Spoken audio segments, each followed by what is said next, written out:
দর্শক, রাজধানীর ওসমানী স্মৃতি মিলনায়তনে প্রদান করা হবে 2023 সালের প্রাথমিক শিক্ষা পদক। একই অনুষ্ঠানে জাতীয় প্রাথমিক শিক্ষা সপ্তাহ উদ্বোধন করবেন প্রধানমন্ত্রী শেখ হাসিনা।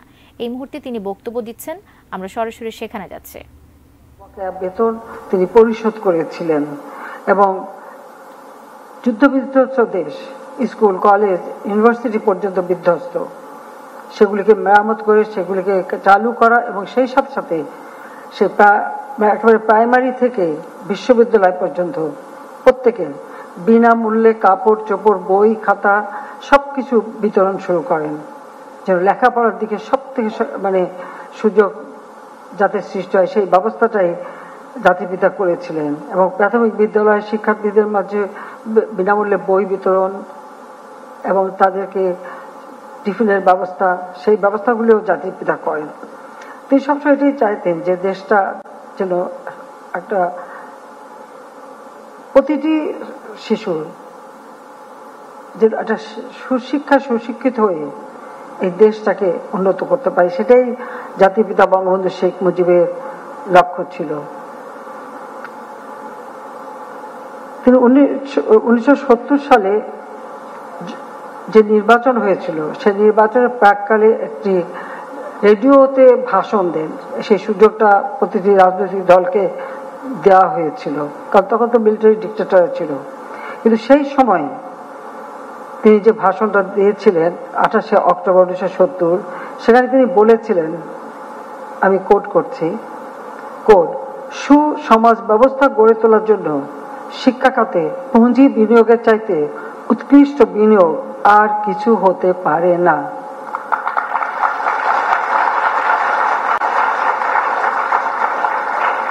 জাতীয় উৎপাদনের শতকরা কমপক্ষে 4% সম্পদ শিক্ষা খাতে ব্যয় হওয়া প্রয়োজন বলে আমি মনে করি। কলেজ ও স্কুল শিক্ষকদের, বিশেষ করে প্রাথমিক শিক্ষকদের বেতন উল্লেখযোগ্যভাবে বৃদ্ধি করতে হবে। নিরক্ষরতা অবশ্যই দূর করতে হবে। 5 বছর বয়স্ক শিশুদের বাধ্যতামূলক অবৈতনিক প্রাথমিক শিক্ষাদানের জন্য একটা ক্র্যাশ প্রোগ্রাম চালু করতে হবে। আনকোড। তিনি যে শুধু বলে দিয়েছিলেন তা নয়, সেটা কিন্তু তিনি বাস্তবায়নও করেছেন এবং এটাই আমাদের পাথেয়, চলার পথের পাথেয়। 15 আগস্ট জাতিপিতাকে হত্যার পর আসলে বাংলাদেশ একটা বিধ্বস্ত বাংলাদেশ তিনি গড়ে তুলে যখন আর্থসামাজিক উন্নয়নের পথে দেশকে এগিয়ে নিয়ে যান, তখনই তো 15 আগস্ট আমাদের জীবনে ঘটলো এবং তারপর থেকে সবকিছু যেন স্থবির হয়ে গেল। যাও, 21 বছর পর আওয়ামী লীগ সরকার আসার সুযোগ পেয়েছে এবং সরকার এসেই আমরা জাতির পিতা সেই নির্দেশিত পথে আমরা দেশের উন্নয়নের পদক্ষেপ নেই এবং সেই সময় যতগুলি স্কুল আমরা প্রাইমারি পেয়েছিলাম সব আমরা সরকারিকরণ করে দিই। শিক্ষকদের আমরা সরকারি চাকরির মর্যাদা দিই এবং আমরা একটি গণমুখী যোগ্য উপযোগী শিক্ষা নীতিমালাও প্রণয়ন করি। পাশাপাশি সেই সময় আমাদের দেশে কেউ কম্পিউটার চালাতোই না, জানতোই না। এই কম্পিউটার শিক্ষা দেওয়া এবং কিভাবে এই আধুনিক প্রযুক্তি জ্ঞান সম্পন্ন আমরা আমাদের দেশের জনগোষ্ঠী গড়ে তুলব, সেই পদক্ষেপও আমরা নিয়েছিলাম। সেই সময় আমরা সব স্কুলে কম্পিউটার দিতে পারিনি, কিন্তু আমরা অনেকগুলি গাড়িতে করে মোবাইল কম্পিউটার ল্যাব তৈরি করে গ্রামে গ্রামে বিভিন্ন জায়গায় পাঠিয়ে দিতাম। ওখানে বসে যেন ছেলেমেয়েরা অন্তত কিছুটা এর সঙ্গে পরিচিত হতে পারে নতুন প্রযুক্তি সম্পর্কে এবং সমস্ত ট্যাক্স যা ছিল সব আমরা হ্রাস করে সহজলভ্য করে দিই আমাদের দেশের ছেলে মেয়েদের জন্য। এবং আমাদের যত টেলিফোন সেগুলি অ্যানালগ ছিল সেটাকে ডিজিটাল করে দিই, অর্থাৎ প্রযুক্তির দিকে আমরা এগিয়ে যাই। হাতে তো সময় পেয়েছিলাম মাত্র 5টা বছর, এর মধ্যে যতটুকু করা এবং প্রতিটি গ্রামে যাতে স্কুল থাকে, প্রতিটি 2 থেকে 2.5 কিলোমিটারের মধ্যে যোগাযোগ ব্যবস্থা, আমাদের তো খাল বিল নদী নালার দেশ, সেটা মাথায় রেখে প্রতিটি অঞ্চলে নতুন নতুন স্কুল প্রতিষ্ঠা করা। প্রাইমারি স্কুল, কিছু স্কুল ছিল 1 কামরা, সেগুলো আমরা 3 কামরা করে দিই।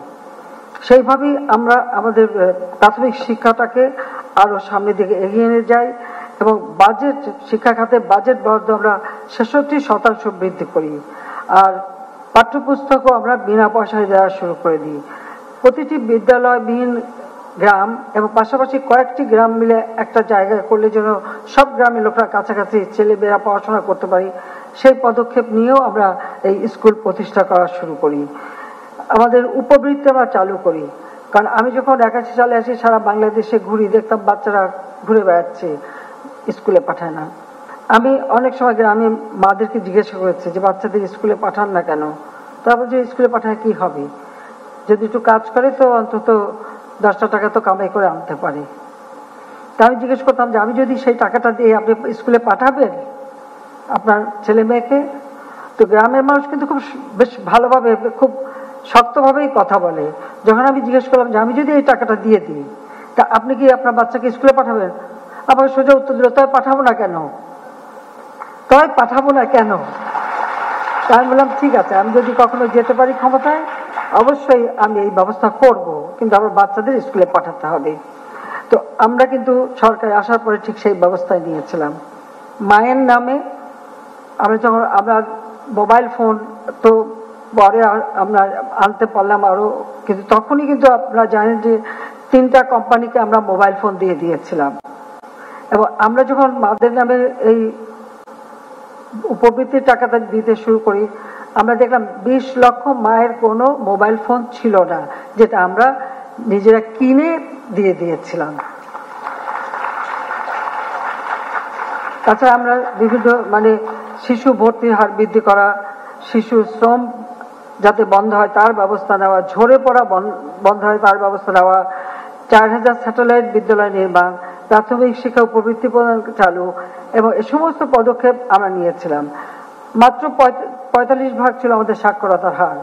আমরা একই দিকে যেমন প্রত্যেকটা জেলাকে নিরক্ষরতা মুক্ত করবার একটা কর্মসূচি হাতে নিই, নিরক্ষরতা মুক্ত জেলা করার জন্য সেখানে বয়স্কদের শিক্ষার জন্য আলাদা ব্যবস্থা, বিভিন্ন এনজিও এবং অন্যান্য প্রতিষ্ঠানকে তাদের কাজে লাগিয়ে বয়স্কদের স্বাক্ষর জ্ঞান দেওয়ার ব্যবস্থা নিয়েছিলাম। আর তাছাড়া বাচ্চাদের স্কুলে সেই ব্যবস্থা আমরা করি, যার ফলে আমরা প্রায় 65.5% আমাদের সাক্ষরতার হার বৃদ্ধি করি। আমরা একটা আন্তর্জাতিক পুরস্কারও পাই সেই জন্য, আর সেই টাকা দিয়ে আমরা আবার একটা ট্রাস্ট ফান্ড করে দিই, যেন এই ট্রাস্ট ফান্ডের মাধ্যমে আমরা মানুষকে সহযোগিতা করতে পারি। কিন্তু আমাদের দুর্ভাগ্য হলো যে 5 বছর পরে যখন আবার 2009 সালে সরকার আসি, তখন দেখলাম যে আমাদের সাক্ষরতার হার আবার ওই 65.5 থেকে কমে আবার সেই 44-45-এ নেমে গেছে। কারণ মাঝখানে 8 বছর আওয়ামী লীগ ক্ষমতায় ছিল না, 2001-এ বিএনপি আসে, এরপরে তত্ত্বাবধায়ক সরকার, কাজে ওই অবস্থা দাঁড়ায়। এরপরে আমরা এই 2009 সরকার আসার পর থেকে এখন যে পদক্ষেপ নিয়েছি তাতে আমাদের সাক্ষরতার হার আমরা আমাদের এই মাত্র কিছুদিন আগে যে হিসাবটা বেরোলো, এর আগে ছিল 76.8%, এখন সেটা দেখা যাচ্ছে প্রায় 78% উন্নীত হয়ে গেছে।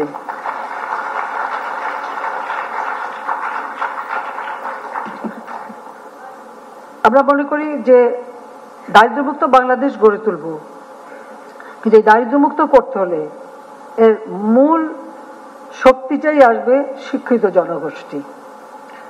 শিক্ষাই দেবে একটা দেশকে দারিদ্র্যমুক্ত করার সব ধরনের সুযোগ, আমরা সেটাই মনে করি। আমাদের মেয়েদের অংশগ্রহণ খুব কম ছিল স্কুলে, আমরা মেয়েদের জন্য বিভিন্ন সুযোগ সুবিধা করে দিই, ছেলে মেয়ে উভয়ের জন্য, যেমন স্যানিটারি ল্যাট্রিন করা, ওয়াশরুম আলাদা পৃথক ওয়াশরুম করা, এবং মেয়েরা যাতে স্কুলে যেতে পারে তার জন্য সুব্যবস্থা করি। আজকে আমি খুব আনন্দিত যে আমাদের দেশে এখন মেয়েদের স্কুলে যাওয়ার সংখ্যা 98.25% বৃদ্ধি পেয়েছে, আর ঝরে পড়ার হার সেটাও কমে গেছে, এখন মাত্র 13.15। এবং সেই সাথে আমাদের যারা বিশেষ চাহিদা সম্পন্ন শিশু তারাও যাতে একই সাথে পড়াশোনা করতে পারে। এবং এই ছোট্ট ছোট বাচ্চাদের ছোটবেলা থেকে এই শিক্ষা দিতে হবে। যেমন আমরাও ছোটবেলা আদর্শ লিপিতে পড়েছি, কানাকে কানা বলিও না, একথা তো আমরা সবসময় পড়েছি যে কানাকে কানা বলিও, খোড়াকে খোড়া বলিও না। হ্যাঁ, এই বাচ্চারাও আমাদের বাচ্চাকাল থেকেই যদি কোনো একটা ছেলে মেয়ে যদি প্রতিবন্ধী হয় বা অটিস্টিক হয় বা বিশেষ চাহিদা সম্পন্ন হয়, তাদেরকে আপন করে নেওয়া, তাদের কাছে সাথে থাকে, একসাথে চলা এবং তাদের প্রতি সহানুভূতিশীল হওয়া, এটা ছোট শিশু বয়স থেকেই সেই শিক্ষাটা দেওয়া। এই জন্যই আমরা এটাই চেয়েছি যে সমন্বিতভাবে সবার জন্য শিক্ষার দ্বার উন্মোচন করে দেওয়া, যাতে করে তাদের ভিতরে এই মানবিক গুণাবলী যত সৃষ্টি হয় সেই ব্যবস্থা করা। আমাদের নারী ক্ষমতায়নের জন্য আমরা অনেক কাজ করি। আমি 96 সালে সরকারের আর একটা পদক্ষেপ নিয়েছিলাম যে প্রাথমিক বিদ্যালয়ে যে শিক্ষক নিয়োগ হবে তার 60% আমাদের নারী হতে হবে, সে ব্যবস্থাটা আমরা করে দিয়েছি। ফলে আজকে আমাদের মানে নারী শিক্ষারও প্রসার ঘটেছে, বাবা মাও স্কুলে পাঠায়, আর সেই সাথে সাথে কর্মসংস্থানের ব্যবস্থা হয়েছে এবং উচ্চ শিক্ষার সুযোগ সৃষ্টি হয়েছে, সে ব্যবস্থাটাও আমরা নিয়েছি। এই 15 বছরে প্রাথমিক বিদ্যালয়ে মহিলা শিক্ষকের সংখ্যা 3 গুণ বৃদ্ধি পেয়েছে, প্রায় 4,07,055 জনে উন্নীত হয়েছে। এমনি আমাদের প্রাথমিক বিদ্যালয়ে প্রায় 1,18,891টা প্রাথমিক বিদ্যালয় এখন সারা বাংলাদেশে আছে, আর 6,57,203 জন শিক্ষক, এর মধ্যে 4,03,191 জন মহিলা শিক্ষক। কাজে সেদিক থেকে আমি মনে করি যে আমাদের দেশটা এগিয়ে যাবে, এটাই। কারণ আমরা সবসময় চাই যে আমরা একটা সুষম, জনকল্যাণমুখী, সার্বজনীন, মানসম্মত শিক্ষা ব্যবস্থা করতে চাই। আর শুধু ওই কেতাবি বই পড়ে না, এই ছোট ছোট শিশুদের ভিতরে যে মেধা, মনন, সেগুলিও তো আমাদের বের করে আনতে হবে, তাদের সুযোগ দিতে হবে। তাদের ভিতরে যে একটা কিছু করার ক্ষমতা আছে সেটা যাতে বিকশিত হতে পারে সেই সুযোগটা সৃষ্টি করা দরকার। আর সেদিকে লক্ষ্য রেখেই কিন্তু আমরা শিক্ষার কারিকুলাম আধুনিক প্রযুক্তি জ্ঞানের মধ্যে নিয়ে আসছি প্রত্যেক স্কুলে। ইতিমধ্যে আমাদের লক্ষ্য আছে যে প্রতিটি স্কুলে আমরা কম্পিউটার ল্যাব করে দেব। প্রথমে এটা মাধ্যমিক থেকে শুরু করেছিলাম, এখন আমাদের লক্ষ্য আমরা প্রাইমারি থেকেই শুরু করে দেব এবং সেই সাথে প্রি প্রাইমারি আমরা চালু করি। আর প্রি প্রাইমারি 1 বছরের জন্য, এখন আমরা সেটা 2 বছরের জন্য করতে চাচ্ছি। সেটা পড়াশোনা না, বাচ্চারা যাবে, একসাথে বসবে, সবার বন্ধু বান্ধবে খেলাধুলা করবে। ওই খেলাধুলার মধ্য থেকেই তাদের ভিতরে যে সুপ্ত মেধাটা আছে সেই মেধাটা কিভাবে বিকশিত করা যায় সেই ধরনের ব্যবস্থা আমাদের নিতে হবে। তাহলেই কিন্তু এই ছেলে মেয়ে, এরাই তো ভবিষ্যৎ আমাদের, সেভাবে আমরা তাদেরকে তৈরি করে দেবো। পাশাপাশি যেমন আমরা বই সব বিনা পয়সায় আমরা বিতরণ করছি, সেই 2010 সালে শুরু করেছিলাম। এ পর্যন্ত এই 24 সাল পর্যন্ত 464,74,29,883 কপি পাঠ্যপুস্তক আমরা বিতরণ করেছি। কারণ ছোট বাচ্চারা যখন একটা নতুন বই পায়, এই নতুন বইটা হাতে পাওয়া, মলাট লাগানো, নাম লেখা, ছুঁয়ে দেখা, এর ভিতরে আলাদা অনুভূতি হয়, বইয়ের প্রতি একটা আকর্ষণ আসে। আর সেই বইগুলি বা এই এমনকি প্রাইমারিতে শিক্ষার ক্ষেত্রে তাদেরকে ছোট ছোট কার্ড করে দেওয়া, একটা মানে কি বলে, একটা পোস্টারের মধ্যে সমস্ত জিনিসগুলো রাখা, জিনিসটাকে দেখা, চেনা, এই নানা ধরনের কারিকুলামের মধ্য দিয়েই তো তাদের জ্ঞানের মানে পরিধিটা বৃদ্ধি করা। এবং এই জন্য বিভিন্ন উপকরণ বিতরণ করা হচ্ছে এবং স্কুল ফিডিং এর জন্য আমরা ব্যবস্থা নিচ্ছি। তবে সেটা আমি চাই আমরা সরকারিভাবে করতে গেলেই হবে, এখানে গুদাম বানাও, ওখানে খাবার আনো, ওখানে করো, এসব না। ওটা একেবারে কমিউনিটি ভিত্তিক হবে। গার্জিয়ান আছে, আমাদের জনপ্রতিনিধি আছে, একেবারে সেই ওয়ার্ড থেকে ইউনিয়ন, উপজেলা পর্যায় পর্যন্ত, জেলা, তবে জাতীয় পর্যায় পর্যন্ত যারা আছেন, সকলে মিলিতভাবে এই স্কুল ফিডিং এর ব্যবস্থা করা। অথবা মায়েদের নামে যেহেতু আমরা উপবৃত্তি পাঠাচ্ছি, তাদেরকে আমরা টিফিন বক্স দিয়েছি, তারাও পাঠাতে পারে। কিন্তু এখানে যদি, কারণ ঝরে পড়ার আরেকটা কারণ হয় যে যখনই ক্ষুধা পায় স্কুল থেকে চলে যায়, কিন্তু সেখানে যদি আমরা খাবারের ব্যবস্থাটা রাখি, শুধুমাত্র ওই খালি পুষ্টিকর বিস্কুট দিলে হয় না, ওই বিস্কুট খেতে খুব বেশি টেস্ট না। আমি একবার পরীক্ষা টরীক্ষা করে পরে বললাম যে এর সঙ্গে একটু চকলেট ফ্লেভার, একটু ভ্যানিলা ফ্লেভার, বিভিন্ন কিছু দিয়ে তৈরি করো বা সুন্দর একটু ডিজাইন করে দেওয়ার জন্য বাচ্চাদের এটা আকর্ষণ হয়। খালি আমি এখন বিস্কুটে বলবো খা খা, 2-4 দিন খাবার পরে আর ভালো লাগে না। ভালো লাগে বলো? রোজ রোজ খেতে ভালো লাগে না। একটু চকলেট হলে ভালো লাগে না? হ্যাঁ, সেইভাবে আমি কিন্তু তারপর বলে দিয়েছিলাম, অভিযোগ করতে চাই না, এখনো চালু আছে, চকলেট ফ্লেভার তো দিচ্ছে। আমি নিজে খেয়ে কিন্তু টেস্ট করেছি, আমারই যখন বেশি মজা লাগেনি তো ওদের লাগবে কিভাবে, তাই না? তো যাও আমরা সেই ব্যবস্থাটা নিয়েছি। তাছাড়া পানীয় জলের ব্যবস্থা, সুপেয় পানি যেন স্কুলে পায় বাচ্চারা, সেই ব্যবস্থা। আমাদের কিছু আপনার ক্ষুদ্র নৃগোষ্ঠী আছে, তাদের ভাষায় প্রায় প্রাথমিক সে যেন তারা নিজেদের ভাষাটা শিখতে পারে, সেই ব্যবস্থাটা আমরা করেছি। এমনকি মসজিদ ভিত্তিক শিক্ষার ব্যবস্থা, শুধু মসজিদ না, মসজিদ, মন্দির, টোল এবং গির্জা সব জায়গায় কিছু ধর্মীয় শিক্ষার সাথে সাথে প্রাথমিক শিক্ষাটা কিছুটা হাতে খড়ি যেন প্রাথমিকটা হয়, সে ব্যবস্থাটাও কিন্তু আমরা করে দিয়েছি। শিক্ষা সহায়তা ট্রাস্ট ফান্ড গঠন করে দিয়েছি। আমরা নতুন নতুন সরকারি প্রাথমিক বিদ্যালয় প্রতিষ্ঠা, রেজিস্টার্ড বেসরকারি প্রাথমিক বিদ্যালয় জাতীয়করণ, শিক্ষার্থী ও শিক্ষকের অনুপাত হার কমানো এবং শিক্ষক প্রশিক্ষণ, যেটা সব থেকে গুরুত্বপূর্ণ, শিক্ষক প্রশিক্ষণ করা। কারণ আধুনিক প্রযুক্তিতে শিক্ষা দিতে গেলে কন্টেন্ট তৈরি করা বা কিভাবে প্রশিক্ষণটা দেওয়া হবে সেগুলিও জানার ব্যাপার আছে। সে সব ব্যাপারে আমরা যথাযথ ব্যবস্থা নিচ্ছি। এবং আপনারা জানেন যে সকলের বেতন ভাতা সুযোগ সুবিধাও আমি বৃদ্ধি করে দিয়েছি। শিশুর সাংস্কৃতিক, মানসিক এবং ক্রীড়া, এদিকেও আমাদের নজর দেওয়া। ইতিমধ্যে আমরা প্রাইমারি স্কুল থেকেই যেমন মেয়েদের জন্য Bangamata football gold cup football tournament, জাতির পিতা Bangabandhu Sheikh Mujibur Rahman gold cup football tournament, এটা যেমন চালু করেছি, সাথে সাথে আমাদের দেশীয় খেলাগুলি, আমাদের দেশের অনেকগুলি খেলা আছে সেগুলিও ভিতরে যাতে মানে তারা খেলতে পারে সেই ব্যবস্থাটাও নেওয়া। প্রত্যেক উপজেলায় একটা করে মিনি স্টেডিয়াম করে দিচ্ছি। এই মিনি স্টেডিয়াম অর্থাৎ এটা একটা খেলার মাঠ, যেটা যে কোনো স্কুল বা যে কোনো প্রতিষ্ঠান যে কোনো সময় ব্যবহার করতে পারে, বাচ্চাদের খেলাধুলা করাতে পারে, প্রতিযোগিতা করাতে পারে। সেই উদ্দেশ্য নিয়ে কিন্তু প্রতি উপজেলায় একটা করে মিনি স্টেডিয়াম নির্মাণ, যেন 12 মাস বাচ্চারা খেলাধুলার ভিতরে থাকতে পারে এবং সেইভাবে ব্যবস্থা করা, সেটাও আমরা করে দিচ্ছি। ইতিমধ্যে প্রায় অনেক উপজেলা হয়ে গেছে, পর্যায়ক্রমিকভাবে সব উপজেলায় আমরা করে দেব। সেখানে স্কুলে আন্তঃ স্কুল প্রতিযোগিতা হবে। আন্তঃ স্কুল প্রতিযোগিতার মধ্য দিয়ে কিন্তু অনেক আমাদের ভালো ভালো খেলোয়াড়ও চলে আসবে। বিভিন্ন খেলাধুলা, নানা ধরনের সাংস্কৃতিক চর্চা, গান বাজনা, সাংস্কৃতিক চর্চা, কবিতা পাঠ থেকে শুরু করে সবকিছু। এখানে আমাকে একজন বলে যে কবিতা পাঠ করবে, ও একটু ব্যবস্থা যখন সাংস্কৃতিক অনুষ্ঠান হবে, ঠিক আছে। তো এইভাবে তারপরে শরীর চর্চা সব প্রশিক্ষণই বাচ্চা কাল থেকে দিলে পরে তারা ধীরে ধীরে উঠে আসবে।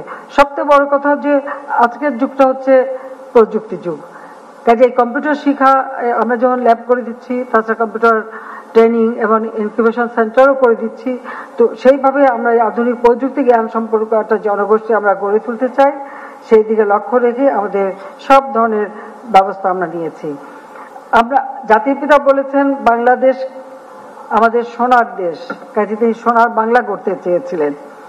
আর সেই সোনার বাংলা গড়বার জন্য সোনার বাংলা গড়ার যারা কারিগর তারা কারা? এই আমার শিশুরাই তো ভবিষ্যতে হবে, তোমরা হবে না? হ্যাঁ, আমরা যেমন ডিজিটাল বাংলাদেশ, আজকে ডিজিটাল বাংলাদেশ আমরা করে দিয়েছি। কোভিড-19 সময় যখন লেখাপড়া করতে পারতো না, আমরা তখন অনলাইনে অথবা টেলিভিশনের মাধ্যমে আমরা শিক্ষার ব্যবস্থা করেছিলাম, যে কোনো মতে লেখাপড়াটা নষ্ট না হয়। কিন্তু এখন ডিজিটাল সিস্টেম সারা বাংলাদেশে আমরা বঙ্গবন্ধু স্যাটেলাইট 1 উৎক্ষেপণ করেছি। আমরা ব্রডব্যান্ড লাইন ওয়াইফাই কানেকশন সারা বাংলাদেশে দিয়ে দিয়েছি এবং পর্যায়ক্রমিকভাবে প্রত্যেকটা ইউনিয়নে যাবে। আমরা এ পর্যন্ত যতগুলি দিয়েছি, বাকি কিছু আছে সেটা আমরা করে দেবো। এমনকি দ্বীপ অঞ্চল, বিভিন্ন অঞ্চল যেখানে এই লাইনগুলি করতে পারিনি সাবমেরিন কেবল দিয়ে, সেখানে আমরা অনেক জায়গায় আমরা সাবমেরিন কেবলের মাধ্যমে বিদ্যুৎ পৌঁছে দিয়েছি বা সোলার প্যানেল দিচ্ছি। আর সেইভাবে যেন আমাদের এই স্যাটেলাইটের মাধ্যমে কিন্তু আজকে তথ্য যোগাযোগ প্রযুক্তি চালু হয়ে গেছে। কাজে সেই ক্ষেত্রে আমি মনে করি যে প্রযুক্তির মাধ্যমে শিক্ষা এটা বিশ্বকে জানার একটা সুযোগ হবে এবং সেইভাবে শুধু বই পড়ে না, স্বচক্ষে দেখে শিক্ষা নেওয়া। এই ছোট্টবেলার থেকে যত বেশি তারা শিখতে পারে ততই ভালো। আর ছোটরা পারে, আমরা বুড়োরা যতটা পারি না তারা একটু বেশি পারে, তাদের খুব বেশি শিখতে হয় না, এটাও বাস্তব কথা, সেটাও আমি দেখেছি। কাজে আমি এটাই বলবো যে সকলকে এইভাবেই এক হয়ে মানে কাজ করলে আমরা এই দেশটাকে এগিয়ে নিয়ে যেতে পারবো। আজকে আমি এটাই চাই যে আমাদের বাংলাদেশ স্মার্ট বাংলাদেশ করে উঠবে, তাহলে আমাদের স্মার্ট সিটিজেন হবে, smart government, smart economy, smart society. অর্থাৎ এই যে প্রযুক্তি জ্ঞান সম্পন্ন দক্ষ জনশক্তি, এই ছোট্টবেলা থেকেই, শিশুকাল থেকেই ধীরে ধীরে তারা সেইভাবে গড়ে উঠবে, দেশপ্রেমে উদ্বুদ্ধ হবে এবং দেশের উন্নয়নে তাদের চিন্তা ভাবনা, তারা আরো নতুন নতুন উদ্ভাবনী শক্তি দিয়েই দেশকে সামনের দিকে এগিয়ে নিয়ে যাবে, সেটাই আমি চাই।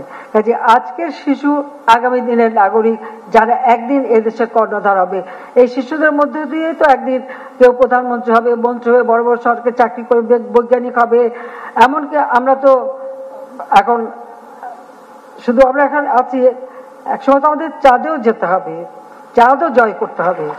আর সেই বিজ্ঞান সম্পন্ন জ্ঞান, সেই জ্ঞানটা আমাদের শিশুরা যাতে এখন থেকে পায় তার জন্য ব্যবস্থা করতে হবে। ইতিমধ্যে আমি ইউনিভার্সিটি করে দিয়েছি, এয়ারোস্পেস এবং এভিয়েশন ইউনিভার্সিটিও করেছি, অ্যারোনটিক্যাল সেন্টার করে দিয়েছি, মানে গবেষণা এবং সেই সাথে। তো এখন থেকে আমাদের শিশুদেরকে সেইভাবে মানে উদ্বুদ্ধ করতে হবে। আমি এটি বিশ্বাস করি যে আমার আজকের শিশুরা আগামী দিনে আমার স্মার্ট বাংলাদেশের পরিচালক হিসেবে, এবং সেই পরিচালনা দায়িত্ব তারাই নেবে, সেটাই আমাদের আশা। এবং 2041 সালের মধ্যে হবে স্মার্ট বাংলাদেশ, আর 2100 সালের ডেল্টা প্ল্যানও করে দিয়েছি, যেন প্রজন্মের পর প্রজন্ম তারা যেন একটা সুন্দর জীবন পায়, সেটাই আমার লক্ষ্য।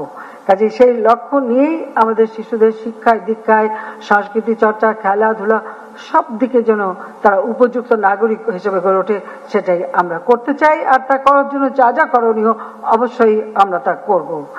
আমি প্রাথমিক শিক্ষা পদক 2023 বিজয়ীদের আবারও আন্তরিক অভিনন্দন জানাই এবং সকলকে আবারও ধন্যবাদ জানাই। এবং আমি সুকান্তের একটা কবিতা দুটি লাইন দিয়ে আমি উদ্বোধন করছি। সুকান্ত বলেছিল, এ বিশ্বকে শিশুর বাসযোগ্য করে যাব আমি, নবজাতকের কাছে এ আমার অঙ্গীকার।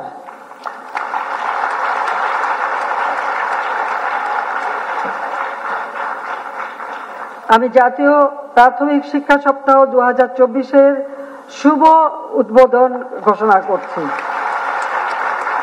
সবাইকে ধন্যবাদ। খোদা হাফেজ। জয় বাংলা, জয় বঙ্গবন্ধু, বাংলাদেশ চিরজীবী হোক। সবাই ভালো থাকেন, সুস্থ থাকেন।